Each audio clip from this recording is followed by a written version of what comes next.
Olá, meus amigos cafeicultores, profissionais do agro, estudantes e apreciadores de um bom café. Tudo bem com vocês? Já estava com saudade de falar isso para vocês, né? Estou sumido aqui do YouTube, infelizmente, ou felizmente, né? As coisas estão acontecendo de forma muito satisfatória para nós aqui e infelizmente eu não estou tendo tempo, né, de abastecer o canal do YouTube com vídeos da forma que eu gostaria. Mas estou abastecendo o meu canal do Instagram. Se você não me segue, segue lá.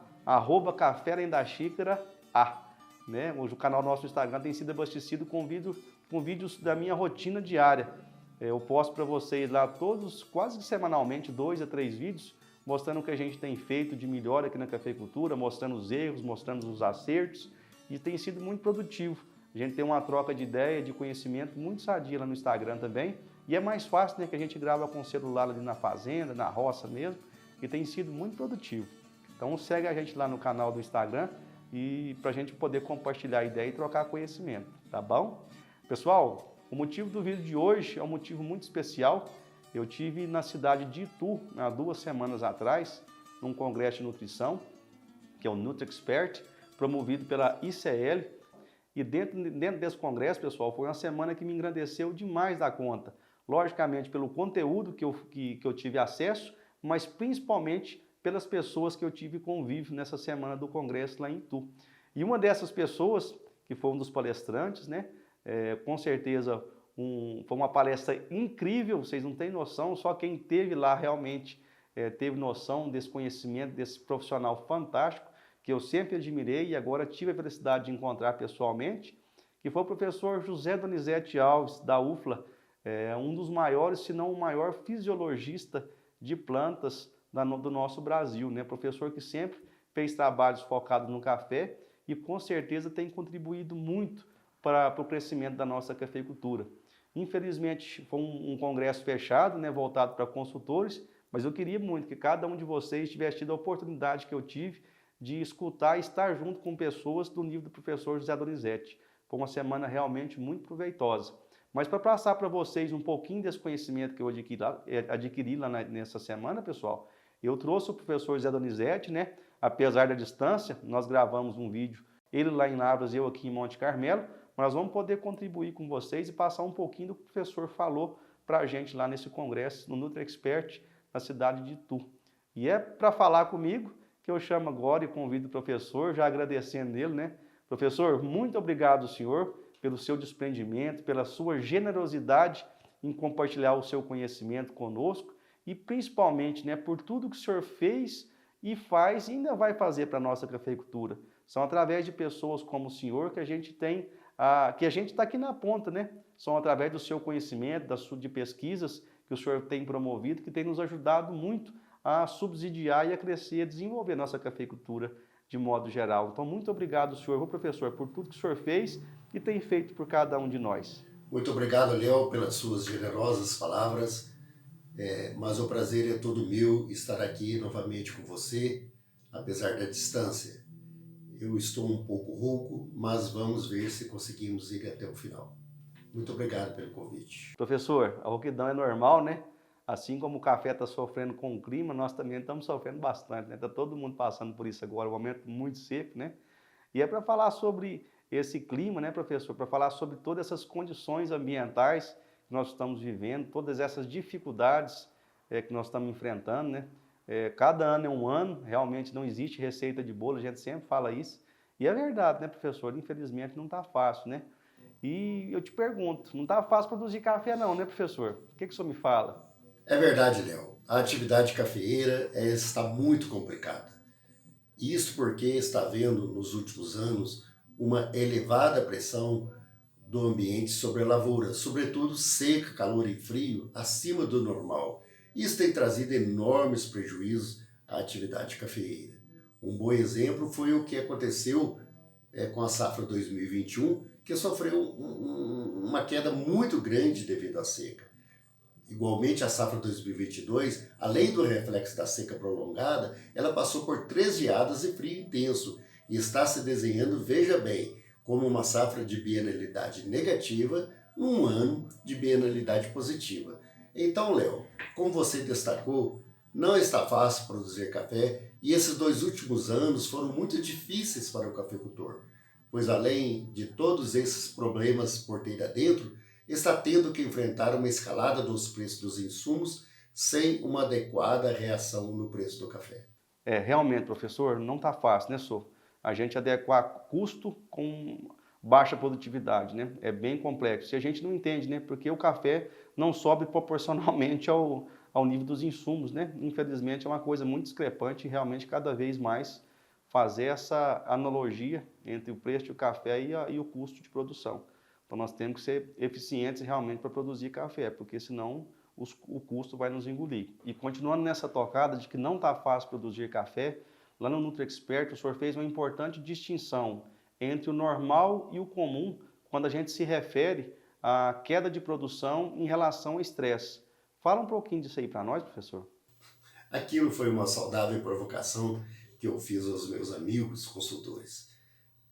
Porque um dia um cafeicultor me disse assim: professor, após uma seca, minha lavoura perdeu muitas folhas e a produção foi muito menor que a que eu estava esperando. Então eu perguntei ao técnico e ele me contou que foi o senhor que falou que após uma seca era comum haver grandes perdas na produção. Expliquei a ele então que o que foi dito é que era normal e não comum. Depois dessa conversa, a pedido do cafeicultor, sempre que tenho oportunidades, eu volto ao assunto para esclarecer melhor essa dúvida, porque normal é aquilo que acontece dentro de determinados limites, regras ou leis. No caso que estava contando, eu respondi a ele que após uma seca era normal haver perdas na produção, mas dentro de certos limites impostos pelo estresse. E por que não é comum? Porque comum nada mais é aquilo que acontece com determinada frequência. Aí eu disse a ele que se todas as vezes que houver seca, a produção cai abaixo de um determinado limite, e aqui eu coloco que o limite é o lucro e não o prejuízo, o cafeicultor vai falir. Não pode ter seca. Concluindo então que o que não estava normal é ter havido queda na safra muito acima do limite imposto pelo estresse. Mas, por isso, nós não podemos aceitar aquilo que é comum, mas que não deveria acontecer, como se fosse um fato normal. Perfeito, professor. E nessa mesma vertente também, lá na palestra, o senhor comentou que quando a pressão do ambiente é muito alta, a tendência do café é trabalhar contra o cafeicultor, né? O que o senhor me fala disso? Fala um pouquinho disso aí pra gente. Exatamente isso que acontece, Léo. Sempre que há um estresse muito forte e prolongado, a tendência do cafeeiro é perder folha, abortar flores, jogar frutos fora e crescer menos. Em outras palavras, em condições adversas, o crescimento e desenvolvimento do cafeeiro passa a ser direcionado unicamente à sua sobrevivência e não à produção.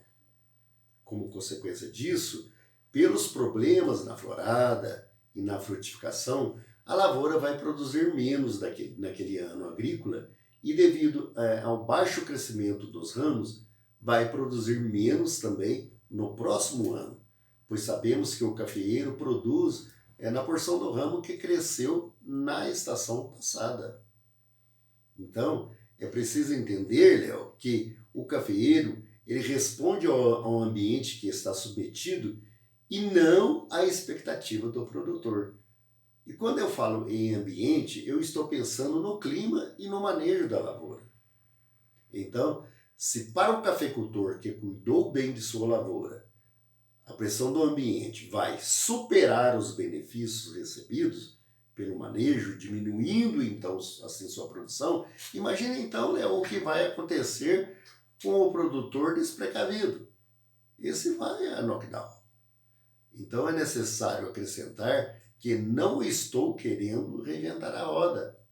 O cafeeiro sempre jogou contra quando a pressão do ambiente sobre a produção era alta. A diferença agora é que a pressão está sendo muito maior, mais frequente e mais variada. Temos o cardápio completo. seca, calor, frio no mesmo ano agrícola, o que certamente desperta para outros problemas, como deficiência mineral, um severo ataque de pragas e doenças. Em resumo, é chumbo grosso, esse é o novo normal, produzir café em um clima adverso. Temos então que estar preparados porque não tem volta.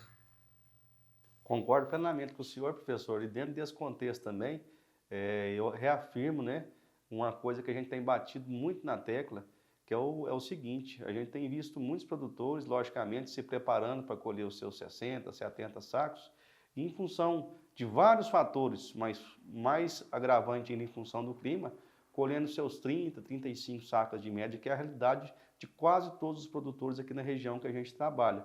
Então eu chamo a atenção para que os produtores possam se atentar para isso, produtores, consultores, se atentar para esse fator agravante. Né? O que a gente tem tido aqui nos nossos solos, professor, nutricionalmente falando?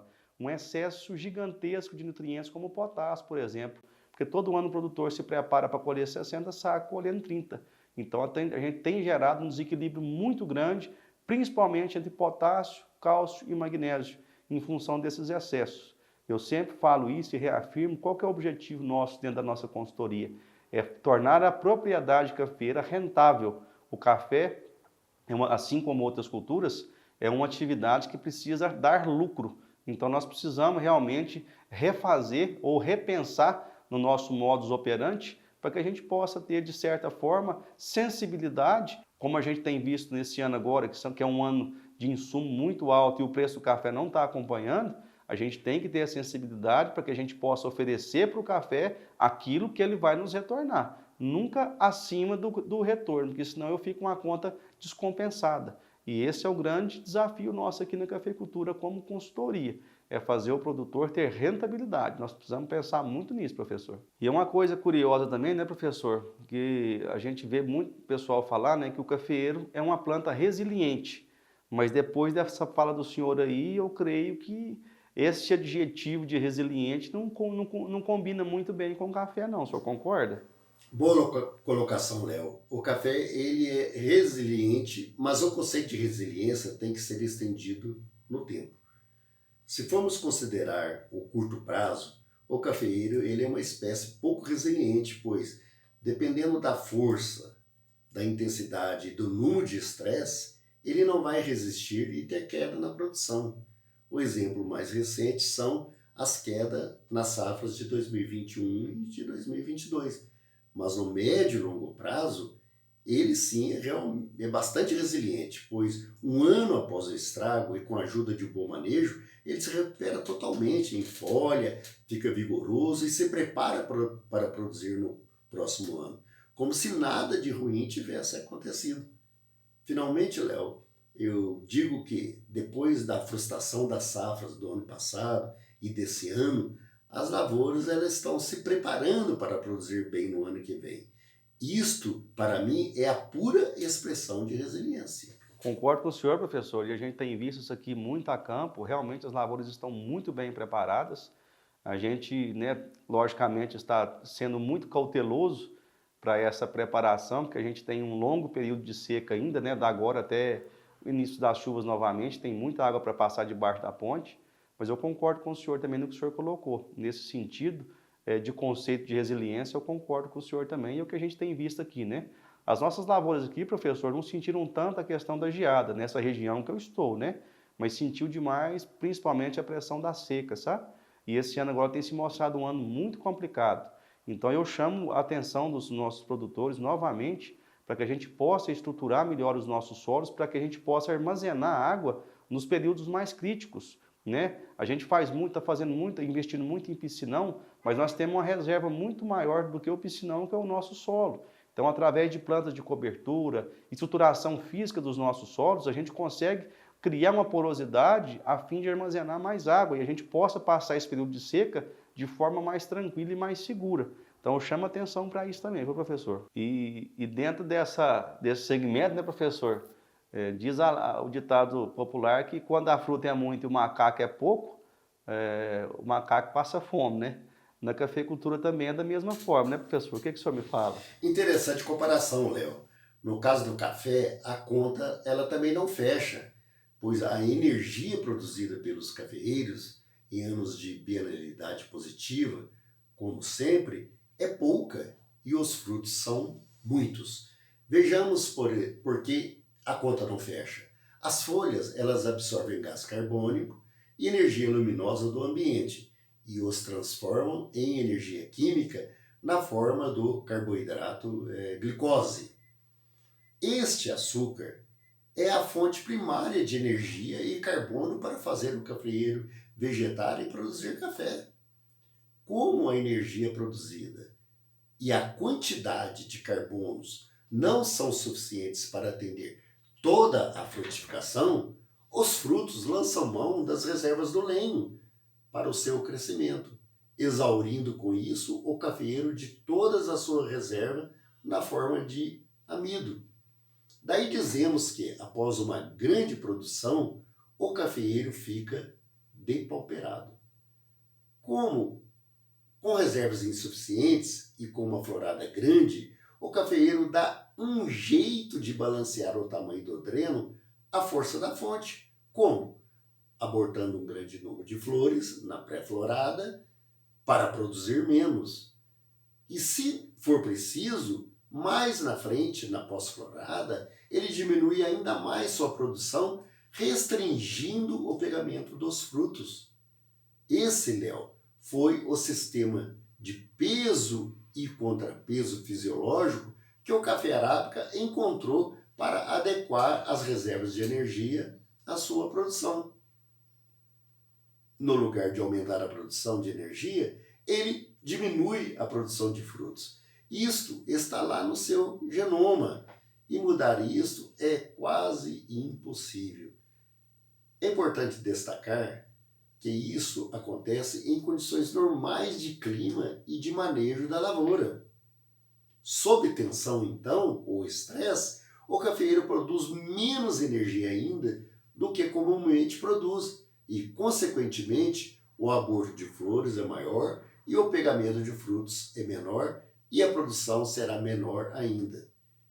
Isto explica as quedas de 20% a 50% até mais na produção das lavouras em anos de alta pressão do ambiente. Perfeita colocação, professor. E dentro desse contexto, eu chamo a atenção pelo seguinte fato, é uma coisa que a gente tem observado muito a campo e passado essa ideia para os nossos consultados. Dentro desse contexto, o que acontece? A gente vê muita gente falando em estresse, em promover estresse hídrico na planta, né, nesse momento agora.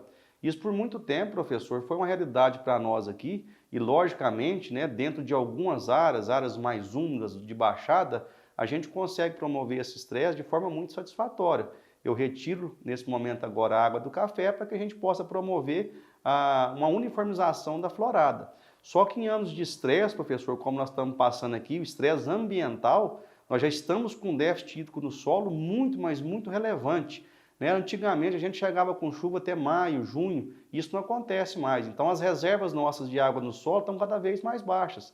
Se eu promovo esse déficit hídrico na planta agora de forma muito radical, o senhor bem disse, o que vai acontecer? A planta não come, ela bebe. Se eu corto o meio de subida desse nutriente para a planta, infelizmente eu vou proporcionar menos reserva ainda para essa planta. E o que vai acontecer? Um abortamento estupendo desses botões florais, impactando diretamente na produtividade. Então a gente tem que ficar muito atento nisso aí, viu, professor? Eu chamo muita atenção em relação a isso. Nas nossas consultorias, na nossa vivência de campo aqui, realmente a gente tem que estar com uma botina no chão, pessoal, e calçado de informações do que nós temos no solo, a quantidade de água disponível, para que a gente possa tomar decisões. Varia muito de lugar, da nutrição, como a planta chegou bem nutrida ou mal nutrida até agora, se realmente existe possibilidade de a gente de cortar abruptamente a água, coisa que a gente não é a favor, com esse clima que essa pressão do ambiente, como o professor disse, que a gente vem sofrendo. Então isso é muito positivo da gente estar alertando e chamando atenção. Muito cuidado ao retirar a água da lavoura nesse momento agora, logicamente quem tem possibilidade de ter gotejo, né, como é a nossa realidade aqui, então eu chamo atenção para isso. Em função disso, nós temos que se atentar para as reservas. Uma planta sem água nesse momento agora, dificilmente ela vai conseguir manter suas reservas ativas. Isso pode ser muito prejudicial para nós. Ano 2021, quem tentou promover esse estresse de forma radical, a lavoura nem florar não florou. Então, tome muito cuidado, pessoal. Professor, e outra coisa, o senhor falou para nós que realmente a gente pôde contribuir com a minha vivência de campo aqui também, com o que a gente tem vivenciado, mas o senhor falou que realmente é muito difícil produzir café em anos que o ambiente tem atuado de forma negativa, né? Mostra para nós algumas outras dificuldades que a gente tem nessa produção de café em anos que o ambiente não está colaborando. Infelizmente, Léo, esses problemas eles estão longe ainda de serem resolvidos, pois a causa primária está ligada à origem do café e, portanto, está impressa lá no seu DNA. O café arábica ele tem a sua origem no continente africano, lá na região da Etiópia, e lá ele se desenvolveu como uma vegetação de subbosque, ou seja, em ambiente sombreado. E como qualquer planta de sombra, ele produzia pouco e vegetava muito. No tempo que ele ainda estava lá na Etiópia. Aí desse ambiente com temperaturas amenas e com chuvas bem distribuídas durante todo o ano, o café arábica não desenvolveu mecanismos muito sofisticados de produção de energia. E nem precisava, porque ele não produzia nada mesmo. Pois bem, da Etiópia ele veio para o Brasil e foi colocado para ser cultivado a pleno sol, com farta oferta de calor e luminosidade, como é feito até hoje. E nesse ambiente brasileiro, ele passou a florescer muito e a produzir café em abundância, sem ter havido grandes modificações no seu aparato produtor de energia. Então, ele continuou com uma baixa produção de energia, assim como era lá na Etiópia, incompatível com a alta carga de grãos e frutos produzidos aqui no Brasil. Foi isso que aconteceu.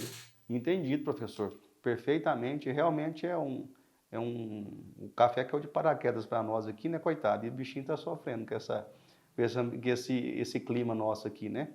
Mas para tudo Deus dá jeito, né? E nós vamos construindo junto aí esse universo da cafeicultura e eu tenho certeza que vai dar certo. Professor, e nos anos de bienalidade negativa, o que fica diferente nesse balanço fonte-dreno?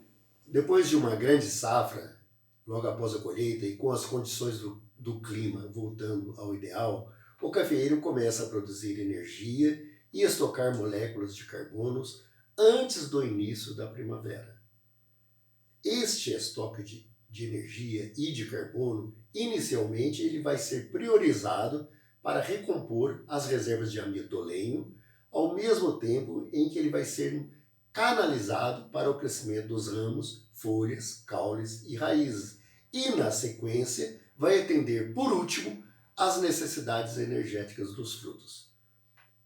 Pela ordem hierárquica que eu citei, a conclusão óbvia, como os frutos estão por último, sobra muito pouco energia e carbono para os frutos, e isso explica a menor produção em anos de bienalidade negativa. Nos próximos anos, tem-se a sequência de ciclos de alta e baixa produção que vai ser ampliado sobre a alta pressão do ambiente. Perfeito, professor, muito bem colocado. E nesse sentido também chama atenção para a base, né? Uma planta com a base bem construída, como eu disse, um solo bem estruturado, bem corrigido, nós vamos minimizar essa questão da bienalidade do café. O senhor concorda? Porque quanto mais bem nutrido eu estiver, mais energia a planta vai ter e, consequentemente, maior a probabilidade da gente produzir mais café, mesmo em anos de bienalidade negativa. E voltando ao assunto da resiliência, como que o senhor pode contribuir conosco, nos mostrando como que o cafeeiro se protege contra os estresses? Por incrível que pareça, o cafeeiro arábica ele tem uma alta capacidade de se proteger contra os estresses. Se não fosse assim, não seríamos os campeões na produção de café do mundo. Durante esses quase 300 anos em que o café está aqui no Brasil, o melhoramento genético nos deu um bom número de variedades com altas alta capacidade produtiva e de resistência a alguns estresses bióticos e abióticos. A coisa funciona assim. Para que o cafeeiro adquira tolerância a um tipo de estresse, ele altera a sua morfologia e o metabolismo, produzindo estruturas ou metabólitos que o protegem contra esses estresses. Exemplo de estruturas de tolerância. Nós temos crescimento de raízes, proliferação de radicelas, aumento da espessura do parênquima das folhas, entre outros. Como exemplo de metabólito, temos a ativação de mecanismos enzimáticos e não enzimáticos que produzem enzimas e moléculas antioxidantes que, como o próprio nome diz, combatem as temíveis espécies reativas de oxigênio que são formadas no estresse oxidativo, que é gerado por qualquer tipo de estresse ambiental. Outro exemplo, ele produz o aminoácido prolina e determinados açúcares que promovem o ajuste osmótico em caso de seca e frio. E assim tem vários exemplos. Tudo isso seria muito bom se não fosse o alto preço que o cafeeiro tem que pagar para se proteger desses estresses. Como não tem almoço de graça, gasta-se muita energia em moléculas de carbono para formar essas estruturas ou metabólitos de defesa. Como cada despesa tem que ter uma fonte de receita, o jeito fisiológico que o cafeeiro deu para resolver o problema foi realocar a energia e carbonos que serviriam na produção de frutos para a criação dessas defesas contra o estresse. No final, o cafeeiro ele consegue tolerar estresses muito pesados, mas ao custo de produzir menos quando esse estresse acontece. É isso, então. Ou é pegar ou morrer. Não tem outra solução. Que bacana, viu, professor? E vem de encontro realmente com o que a gente tem vivenciado e pregado aqui em campo. Nós temos um problema muito sério aqui no Cerrado, professor, que é a questão do bicho mineiro, né? E como o senhor bem disse, a planta por si só produz metabólitos que com certeza atuam na defesa, né, dessas pragas e doenças. Para nós aqui a ferrugem não é tanto problema nessa região que eu estou, mas o bicho mineiro sim. E é uma coisa que a gente vem batido sempre, reforçado sempre com os cafeicultores, com os produtores, né? O que acontece? Se eu tenho uma planta pouco hidratada, eu tenho um problema muito sério, que a planta está produzindo menos metabólitos de defesa, né, para se defender contra o bicho mineiro, por exemplo. Por isso que a gente fala, professor, que cortar a água nesse momento agora, ou promover um estresse, dependendo da situação, eu vou estar prejudicando demais da conta a minha planta e, consequentemente, a fitossanidade da minha lavoura.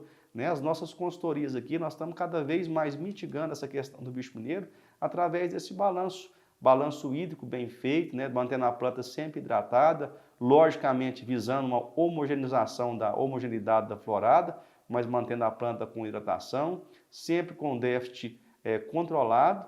E outra coisa, mantendo uma planta muito bem nutrida, principalmente em cálcio e magnésio, professor, que é uma coisa tão básica, né, através do calcário. A gente tem pesado muito a mão no calcário, que é a nossa base, calcário, gesso, de forma logicamente conceitual, mas a gente tem aumentado muito os níveis de cálcio e magnésio nas nossas plantas, no nosso solo, e isso tem dado uma resposta fenomenal, principalmente no que diz respeito às espécies oxidativas, né, que a gente tem, né, dentro da planta aí. A escaldadura é muito minimizada quando a gente tem uma planta bem nutrida, principalmente em cálcio e magnésio. E, logicamente, isso só se dá quando eu equalizo o balanço de potássio. Então, uma coisa está ligada com a outra, né, professor? Isso é muito bacana, ouvindo as suas palavras aí, que realmente culminam ou se juntam com o que a gente tem vivenciado aqui em campo, professor. Para finalizar, né, professor? Tem jeito de mudar isso? Né? Tem como a gente mitigar estresse, tem como a gente fazer de forma diferente. O cafeiro sendo uma planta aí de origem da Etiópia, vindo aqui para o Brasil, mudou drasticamente, né? Tanto a região quanto o clima. A gente tem apanhado bastante aí nesses últimos anos. Tem mudança, professor? O senhor vê uma perspectiva de mudança para isso aí? No nível do conhecimento que temos hoje, Léo, sobre a cultura do café, Não tem jeito de ser diferente e vai continuar a ser assim por muito tempo.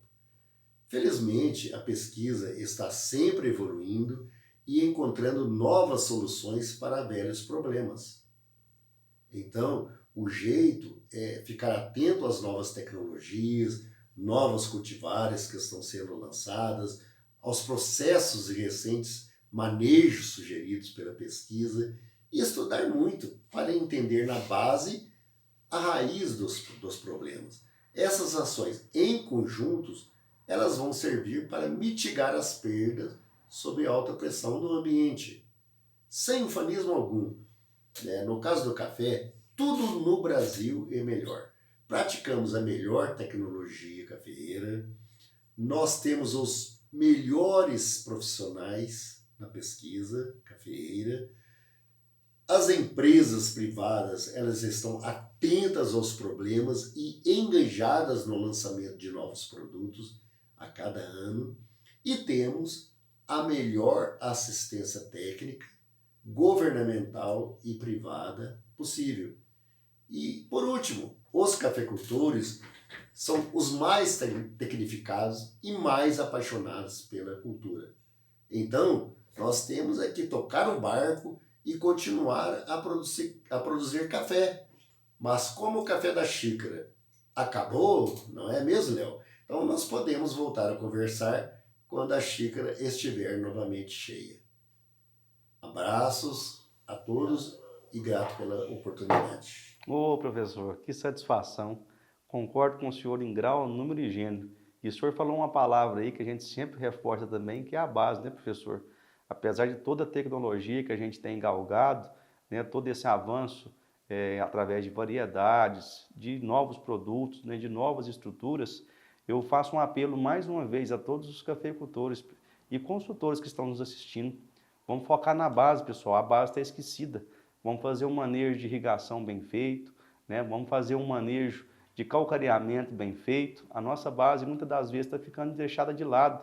Nós estamos vislumbrando muita tecnologia e muita coisa à frente e a base está ficando sem fazer, né? Aqui é onde a gente tem feito uma base bem feita, a gente tem tido muitos bons resultados, assim como o professor falou. Não tem como a gente inventar a roda de novo, não tem como a gente mudar nesse momento, mas tem como a gente fazer o básico bem feito, fazer o feijão com arroz de uma forma bem simples, otimizando, logicamente, porque realmente não é interessante não é colher os seus 70 sacos por hectare, mas se eu colhesse 70 sacos me sobrando 30, seria ótimo, né? O interessante é ter rentabilidade dentro da cafeicultura, que é o que a gente tem buscado aqui para a nossa realidade. Então, muito obrigado, professor. Eu que agradeço o senhor, viu? Agradeço a UFLA também, né? Pela disponibilidade da sua pessoa. E parabéns, professor, pelo ser humano que o senhor é, por esse desprendimento de conhecimento e por ter contribuído tanto com a nossa cafeicultura. Sempre que eu ouço o senhor, sempre que foi a primeira vez que eu tive a oportunidade de estar junto ao senhor e espero ter muitas oportunidades como essa, para que a gente possa trazer muito conhecimento para a nossa cafeicultura e sempre embasado realmente no conhecimento, né, professor? Essa questão do eu acho que ela já ficou para trás. Então nós temos que ter certeza que nós estamos falando, assim como o senhor teve propriedade nesse assunto, nós também, como consultores aqui de campo, temos que ter propriedade em falar sobre a cafeicultura, porque é uma cultura que realmente demanda muito conhecimento, muito amor e muita paixão, assim como o senhor disse. E base para isso nós temos, né, pessoal? Basta nós colocar em prática. Então, mais uma vez, muito obrigado, senhor. Fica aqui o nosso recado e até a próxima, se Deus quiser, pessoal. Café além da xícara, vem comigo que a moda é boa.